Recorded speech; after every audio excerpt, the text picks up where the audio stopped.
I'm not sure if this belongs here, but I've been carrying it for years and it's starting to rot somewhere inside me. My name's William. Not my real name, obviously. I've done things I'm not proud of, but this one sticks. It started during a winter that felt longer than it should have been. I was broke, properly broke, the kind where you start calculating how long you can survive on instant noodles and tap water. Jobs weren't coming in, debts were piling up, and every call from an unknown number made my stomach drop. Around that time, I kept seeing stories online: sick kids, disaster relief funds, families begging for help. People donated. A lot. Sometimes thousands, just because a photo and a sad paragraph hit them the right way. And that's when the thought crossed my mind. What if the story wasn't real? I didn't think of it as stealing at first. I told myself I'd just borrow from people who could afford to give. That lie made it easier to take the first step. Once the idea settled in, I couldn't shake it.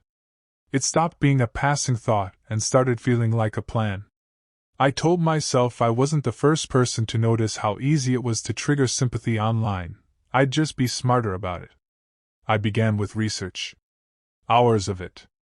I read real fundraising pages, studied the wording, the photos, the timelines. The most successful ones always had the same elements: urgency, a relatable face, and just enough detail to feel authentic without being verifiable. I created a fake identity, a grieving older brother named Daniel. The story: his younger sister was battling a rare illness, treatment was expensive, time was running out. I even picked a condition obscure enough that most people wouldn't question it. The hardest part was the photos. I didn't want to steal from someone directly, so I pieced together images from obscure forums and edited them slightly. Nothing dramatic, just enough to avoid reverse searches. By the time I was done, it looked real. Too real. After I had the story and visuals, the next step was making everything look connected. That's what sells a lie: consistency. I couldn't just throw up a page and expect money to pour in. People dig, even if only a little. So I built a history. I made social media accounts for Daniel. Backdated posts, casual photos, normal life stuff, coffee cups, blurry sunsets, complaints about work. Then, slowly, I introduced the sister. Old childhood photos first, then more recent ones. I spaced everything out over a few days, posting like someone who was gradually opening up. I even interacted with other accounts I controlled, comments like, "Stay strong," or, "Praying for her." It sounds ridiculous now, but at the time it felt like constructing a stage set. Every prop had to be in place. Then I set up the donation page. Clean layout, emotional headline, a clear goal amount, not too high, not too low. When I finally hit publish, I just stared at the screen. It didn't feel like a crime yet. It felt like launching something. The first day was quiet. Too quiet. I kept refreshing the page like an idiot, expecting something to happen just because I wanted it to. Nothing did. A couple of views, no shares, 0 donations. For a moment, I actually felt stupid, like I'd built this whole illusion for no one. Then, late that night, it happened. €10. That's it. Not much. But when I saw that notification, something shifted. It wasn't about the money, not yet. It was the fact that someone believed it. Someone read my story, looked at those photos, and decided it was real enough to care. I wish I could say I felt guilty right then. I didn't. I felt validated. The next day I pushed harder. I shared the page in forums, local groups, anywhere people talked about charity or illness. I tweaked the wording, made it more desperate, more urgent. "Time is running out" became my go-to line. By the end of the week, the total crossed €1,000. That's when I realized this wasn't just working. It was scalable. Once it started growing, it didn't slow down, it accelerated. That's the part nobody tells you about things like this. People trust what other people already trust. When the numbers go up, hesitation goes down. I updated the page every couple of days. Small progress reports about her condition. Nothing too dramatic at first, just enough to keep people engaged. She had a rough night. Doctors are adjusting treatment. I learned quickly that details mattered, but only in a controlled way. Too vague and people lose interest. Too specific and they start asking questions. The shares started rolling in. Friends of strangers, strangers of strangers. I'd wake up to notifications like it was Christmas morning, except instead of gifts, it was money from people who thought they were saving a life. There were messages too. That part stuck with me more than I expected. People telling Daniel they were praying that they'd been through something similar. I replied to some of them. That's when it stopped being distant. I was talking to them now. Replying to messages was a mistake. Or maybe it was what made everything spiral. Up until that point, it had been numbers on a screen, anonymous donations, faceless kindness. But once I started answering people, it got human. There was this one woman. I still remember her username. She said her son had gone through something similar and didn't make it. She donated €200 and sent a long message about staying strong, about not giving up hope even when things looked impossible. I didn't know what to say, so I copied the tone of real posts I'd read. Gratitude, exhaustion, forced optimism. Daniel became more real with every reply. I started thinking in his voice without noticing it. And the donations kept climbing. €5,000. Then €8,000. At some point, I posted an update saying things had taken a turn for the worse. It wasn't planned, I just knew urgency drives action. It worked. The next 48 hours brought in more money than the entire previous week. That's when I crossed a line I couldn't uncross. I started believing I had control. Once I saw how people reacted to urgency, I leaned into it harder than I ever intended to. The updates got darker. More emotional. I wrote about emergency procedures, complications, moments where we almost lost her.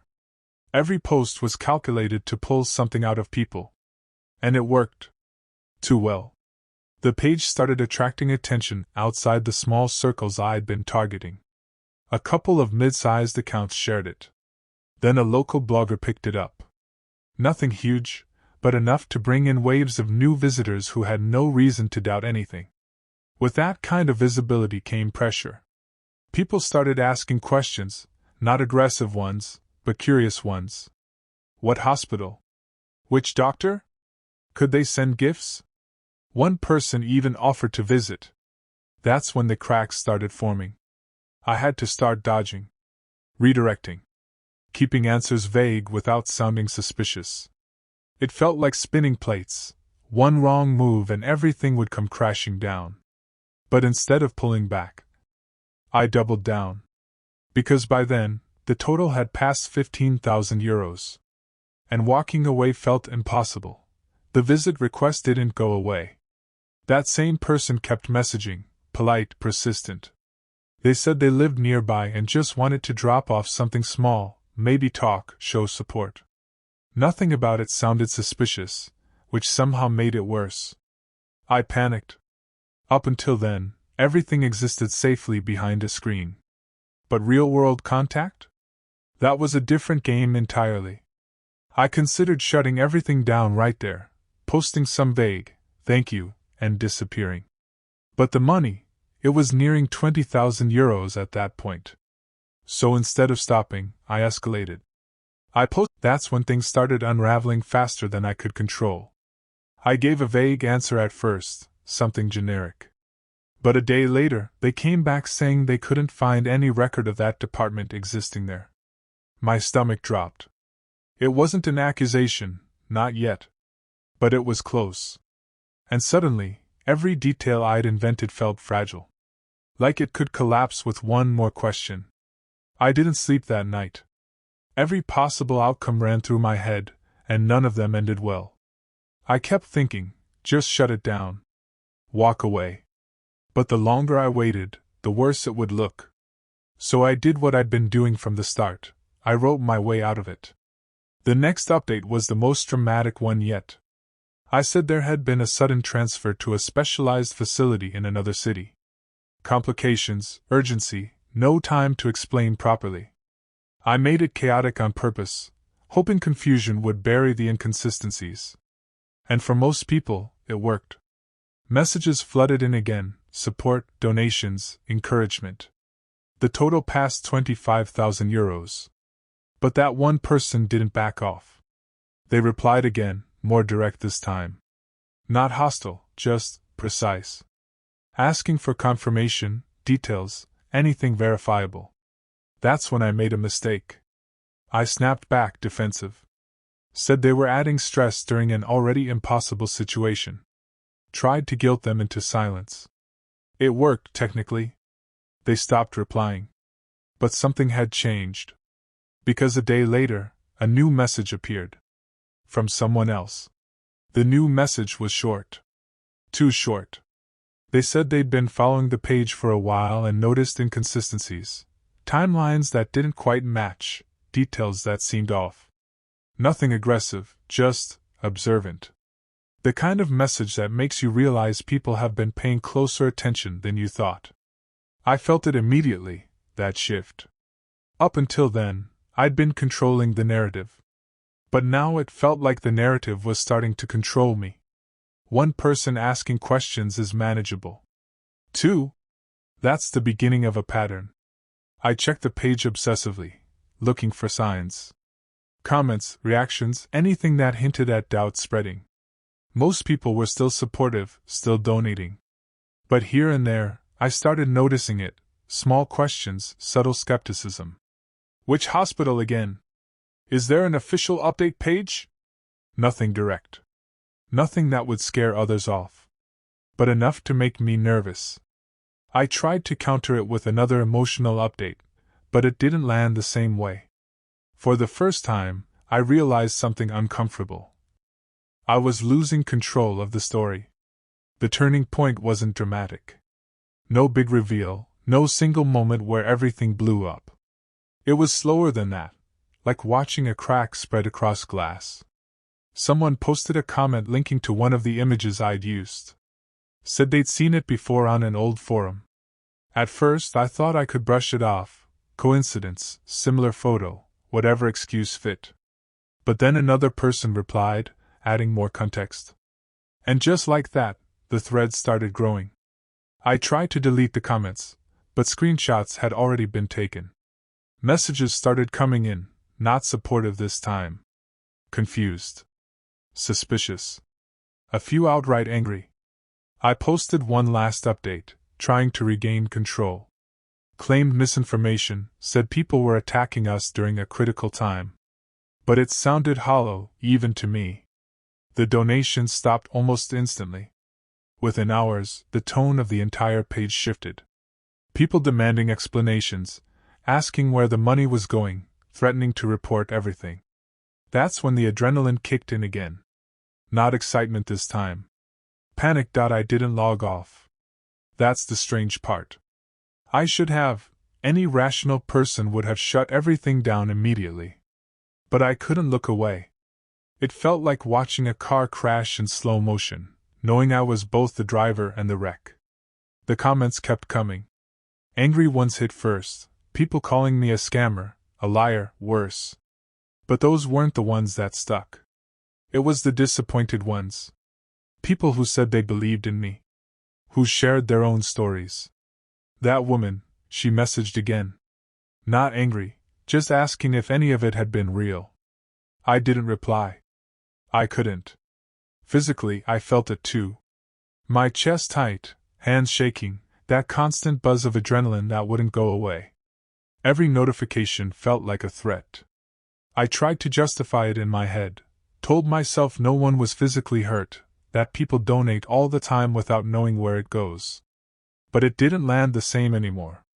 Because now I could see the damage. And it wasn't abstract anymore. In the end, I didn't fight it. There was no clever way out, no last-minute twist that would fix everything. The story was broken, and so was the trust behind it. I took the page down. No final update, no explanation, just gone. I deleted the accounts, the messages, everything tied to Daniel. It felt urgent, almost instinctive, like cleaning up after a fire even though the damage was already done. For a few days, I expected something worse to happen. Police knocking, emails from platforms, anything.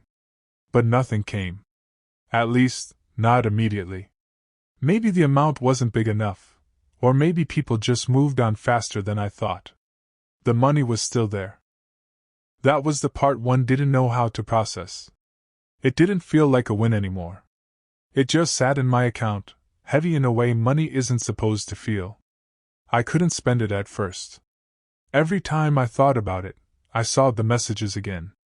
And that made it harder to pretend it didn't matter. I wish I could wrap this up with something clean.